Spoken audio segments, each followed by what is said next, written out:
정책이라는 말은 이분을 위한 말이죠. 기본소득당의 용해인 의원님을 모시겠습니다.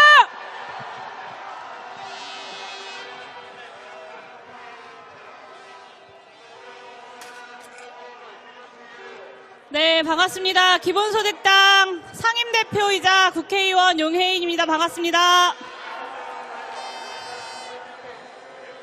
네, 경찰에게 경고합니다. 국민들이 모여서 우리나라가 무엇이 바뀌어야 하는지, 지금의 권력이 무엇을 바꾸어야 하는지 목소리 외치고 있습니다. 국민의 집회 시위의 자유는 헌법상에 보장된 권리입니다. 국민들의 목소리가 터져나오는 것을 경찰이 막으려 하지 마십시오. 분명히 경고합니다. 네, 이제 여러분 존경하는 촛불 시민들께 드리는 말씀을 드려보겠습니다. 오늘도 이 보이지 않는 저 멀리까지 가득 메워주신 촛불 시민분들의 행렬을 보면서 정말 가슴이 벅찹니다. 굳은 날, 화창한 날, 그리고 추운 날, 더운 날 가리지 않고 광장을 지켜주신 여러분들 덕분에 저 역시도 지치지 않고 윤석열 정부의 태행에 맞서 싸울 수 있습니다. 진심으로 촛불 시민 여러분들께 감사의 인사를 드립니다. 네, 강서구청장 선거 얼마 전 새벽까지 많은 분들이 개표를 지켜보셨을 텐데요. 저도 새벽까지 여러분들과 함께 지켜봤습니다. 이번 선거 그래도 윤석열 대통령이 조금 뼈가 아프기는 했나 봅니다. 18%에 육박하는 참패의 성적표를 받고서야 국민들의 눈치를 보는 모양새입니다. 정부가 잘못했다, 반성하겠다, 그 말 한마디가 그렇게 어려워서 국민과 야당을 공산 전체주의로 몰아가셨던 분이 이제는 총선을 앞두고 반성하겠다고 이야기합니다. 촛불 시민 여러분, 그런데 윤석열 대통령이 정말로 반성하는 것 같습니까?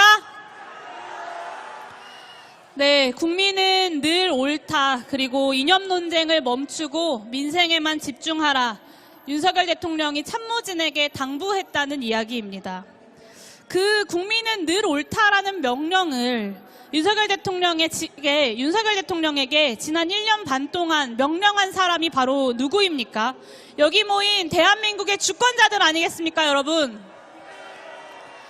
그런데 아직도 윤석열 대통령은 유체이탈 화법으로 내 잘못은 모르겠고 참모들이 잘못하고 있다는 식입니다. 참으로 비겁합니다.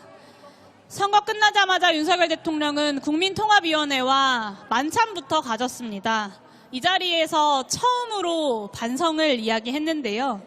국민통합위원회에서 제안한 사항들을 국민의힘 사람들이 열심히 공부하라고 당부도 했다고 합니다. 그런데 국민 여러분, 국민통합위원회에서 국민통합을 위해 그리고 민생을 위해 무엇을 제안했는지 혹시 알고 계신 분 계십니까? 네, 아무도 모릅니다. 찾을래야 찾을 수가 없습니다.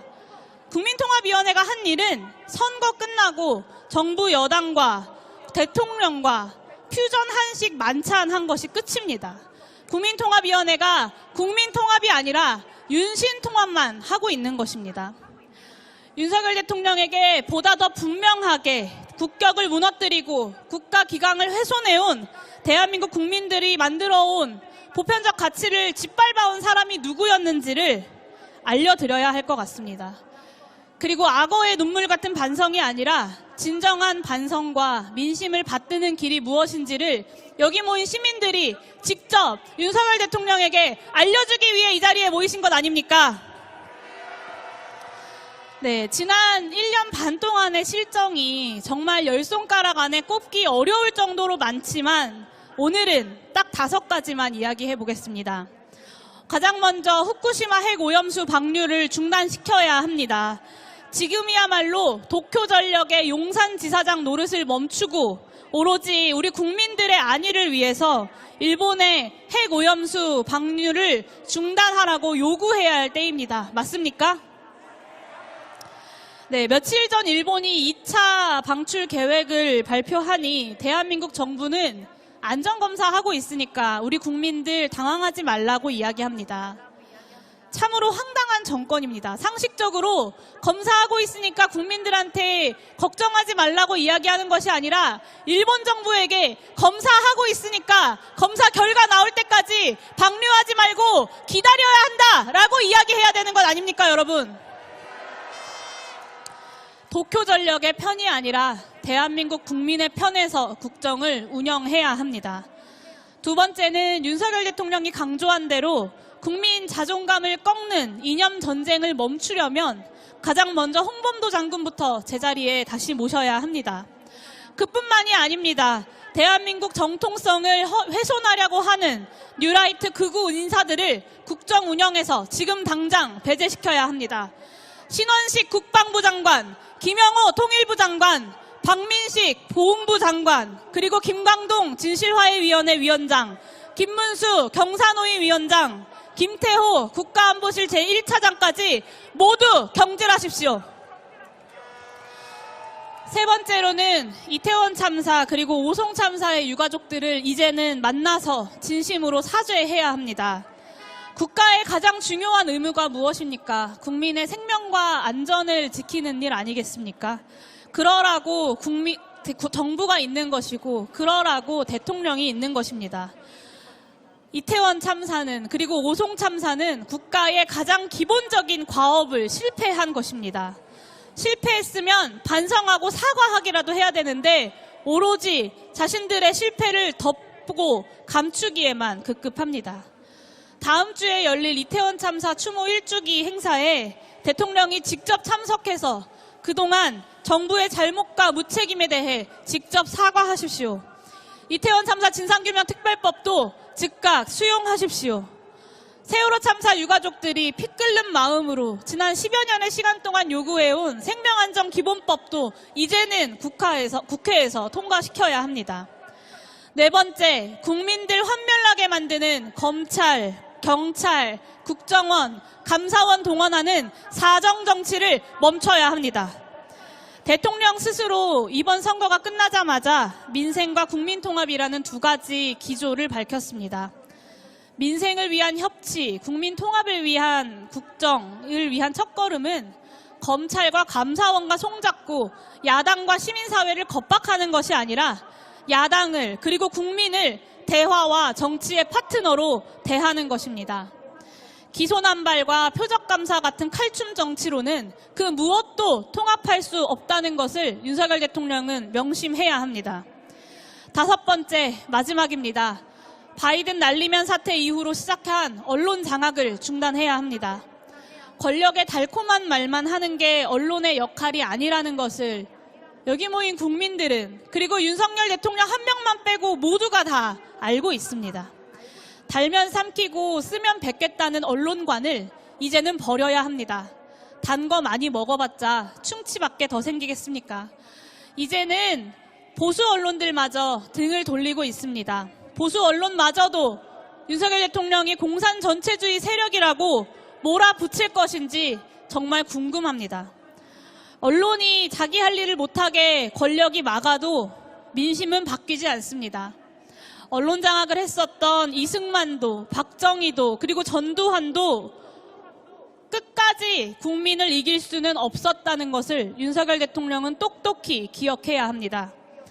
가짜뉴스라고 낙인 찍고 압박하는 것이 아니라 언론의 질문에 그리고 국민들의 질문에 답변해야 합니다.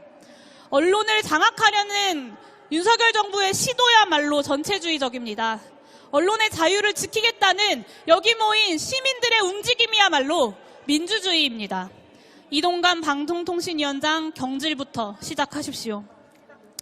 이 말씀드린 5가지 정말 1년 반 동안 수많은 영역에서 태행을 만들었지만 그래도 정말 최소한의 기본으로 제안드리는 5가지입니다. 이전보다 더 나은 대한민국을 만들기 위해서 윤석열 대통령이 이것들을 해야 한다는 것이 아닙니다. 대한민국이 지금까지 합의해왔던 정말 최소한의 보편적 가치들을 그저 윤석열 대통령 이전으로만으로라도 돌려놓자는 것입니다. 그래야 그제서야 더 나은 대한민국을 위한 논의가 시작될 수 있기 때문입니다. 모두 이 5가지 기본적 과제 동의해 주시겠습니까? 윤석열 대통령이 진심으로 반성한다면, 그리고 진심으로 국민 통합을 원한다면 여기 모인 국민들의 명령을 따라야 합니다. 말뿐인 반성이 아니라 국민의 목소리가 늘 옳다는 그 약속을 실천하라는 것입니다. 존경하는 촛불시민 여러분, 윤석열 대통령이 과연 국민의 명령을 이해하고 또 실천할까요? 네, 맞습니다. 그냥 믿을 수도 없고 또 그냥 믿어서도 안 됩니다. 우리가 이곳 광장을 비운다면 언제 또다시 반성은커녕 더 거센 태행과 탄압의 질주를 시작할지 모르는 게 바로 지금 윤석열 정권입니다. 앞으로 날씨가 점점 더 추워지겠지만 우리 촛불 놓지 말고 서로의 손을 꼭 잡고 서로의 온기에 기대면서 더 거세게 촛불을 들어 올립시다. 민심의 뜨거운 뜻을 저기 남산 넘어 용산까지 들리도록 앞으로 촛불의 뜨거움을 우리가 제대로 보여줍시다. 저도 그 길에 늘 함께하겠습니다. 감사합니다. 감사합니다. 내 맘 같은 국회의원 한 명이 이렇게 소중할 일인가요? 너무 소중한 분이시죠? 용해 의원님 고맙다고 박수 한번 보내드리겠습니다.